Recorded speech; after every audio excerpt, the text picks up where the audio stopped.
Okey, hari ni nak share pasal batik original. Bila kita sebut batik original ni, mestilah handmade. Dibuat menggunakan tangan. Okey. Bila kita kata pakai tangan ni, maksudnya dia kenalah lukis. Dia dilukis. Kalau kata orang biasa-biasa, kita lukis ni pakai benda, pakai pensel lah. Ni kita lukis pakai pensel. Tapi untuk batik, kita kena lukis menggunakan alat ni. Nama dia canting. Nama dia canting. Jadi apa alat ni, apa tujuan dia? Kalau kita tengok ni, dekat pucung ni, inilah tempat di mana lilin tu masuk. Lilin tu masuk, lepas tu lilin tu akan keluar dekat ni lah mata dia ni, nampak? Mata dakwah ni. Jadi bila kita canting dia akan jadi gini lah. Nampak ni? Ni. Jadi dia jadi lain gini lah.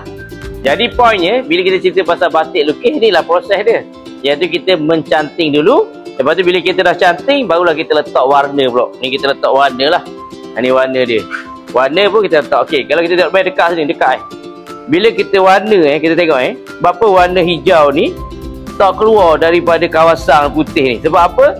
Sebab lilin ni telah masuk ke dalam kain dan berada dekat daging kain ni dan menghalang warna hijau ni keluar daripada sini.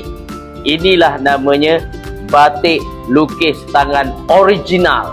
Okey, bye.